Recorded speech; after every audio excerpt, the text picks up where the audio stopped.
Lenny. In this video, I'm going to discuss the movie Space Jam, which was released in 1996, rated PG, and the runtime is an hour and 28 minutes long. This movie stars Michael Jordan and a slew of other notable NBA basketball players and stars at that time, and also the lovable Looney Tunes gang led by the one and the only Bugs Bunny. What is the plot of Space Jam? Well, here we go. I'm about to tell you. The young Michael Jordan shooting baskets in his backyard late at night, and his father comes outside and sees that his son Michael has gotten very good. And we see through the opening credits all of Jordan's success from North Carolina and representing the Olympic team within Barcelona in the 1992 Summer Olympics, and the Chicago Bulls' 3 NBA championship wins. After the Chicago Bulls win their 3rd NBA championship,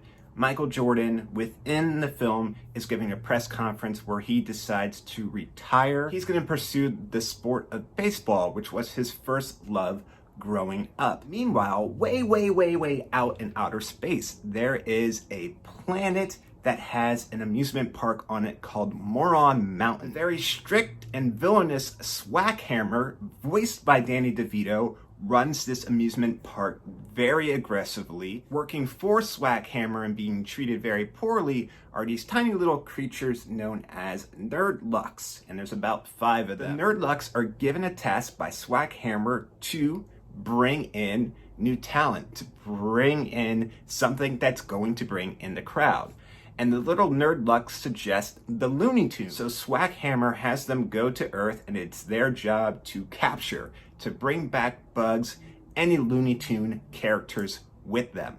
Back on Earth, Michael Jordan is playing minor league baseball on the Birmingham Barons, and it is Stan's job, played by actor Wayne Knight, to make sure that Michael is taken care of. Whatever Michael needs, it's Stan's job to get it for him. Our little Nerdlucks have come to the planet Earth. Deep below the Earth is where the Looney Tunes land is found. That's where all the Looney Tune characters live. So the little Nerdlucks are going to take the Looney Tune characters back to their planet Moron Mountain with them.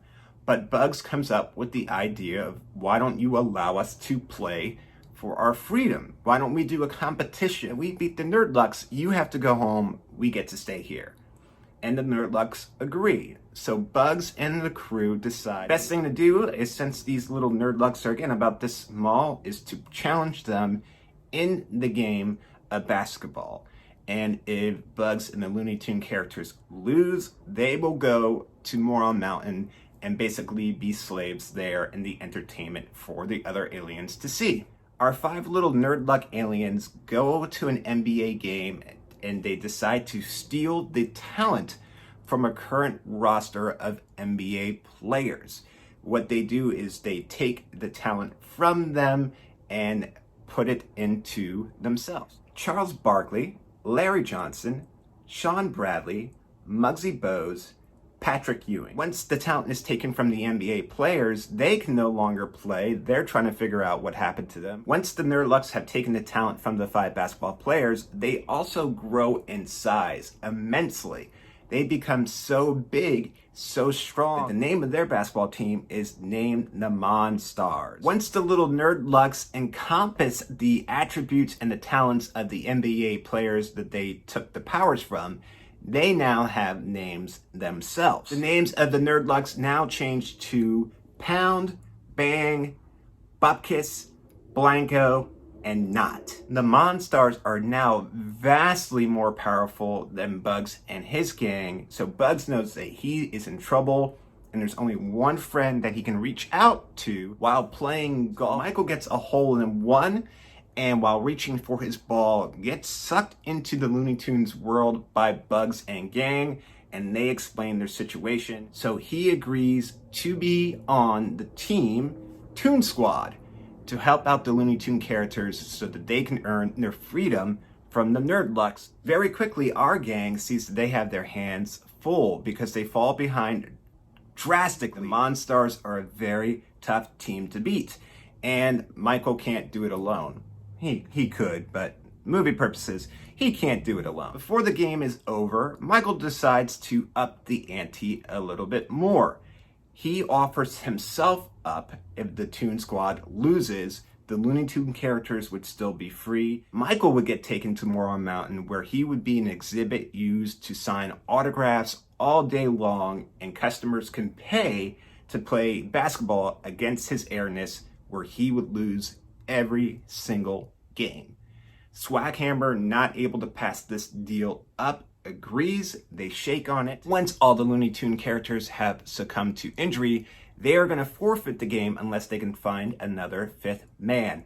And here he comes, Mr. Bill Murray himself, who comes in the game, helps out, shows amazing skill. Michael learns that since he is in Looney Tune land, he too is able to do some Looney Tune cartoonish things and stretch his body, his arms, his limbs from about half court to dunk the ball right before time expires. After the Toon Squad wins the game, Michael Jordan is able to get the NBA star's talent back, traps it within a basketball. Our little nerd lucks go back to the regular size and regular shape that they are. They ask Bugs Bunny and crew if they can stay in Looney Tune land. This is after they dispensed of Swaghammer while they were still big. The Looney Tune gang allows our little nerd lucks to stay. Michael makes it back to our 5 NBA players who have lost their skill. He has each one of them touch the basketball, which has their powers held within it, and they all get their skills transferred back to their bodies. Michael Jordan, who makes it back in time for his minor league baseball game, shortly announces afterwards that he is going to be rejoining the game of basketball, and we see footage of Mr. Michael Air Jordan coming out of retirement, rocking number 45 on his jersey, which was very weird for me to see as a kid. And Michael Jordan is back playing the game of basketball. And there you have the plot of the film Space Jam, which is a very family-friendly film, of course, because it has Bugs Bunny and the Looney Tune characters in it. But it also has enough humor in it for adults to also be entertained. Watching this reminded me how much I loved the Looney Tune characters as a kid. It was great to reconnect with them after such a long absence. If I was going to rate Space Jam on a scale of 1 to 10, with 10 being the best score, I would give Space Jam an 8. It is a very good, solid family film, brilliantly animated with live action mixed in. Now we have reached the interactive part of this video. If you feel that this video was worthy of a thumbs up, please feel free to do so. If you enjoyed this video and you want to see other videos like it, all you have to do is hit the YouTube logo down in the corner and you'll subscribe to my channel and get a notification anytime I upload a new video. As always, I want to say thank you so much for watching this video. Thank you for your time. Thank you for allowing me the opportunity to talk about these things I'm passionate about. I greatly appreciate it. Please be safe, be careful, and I'll talk to you soon.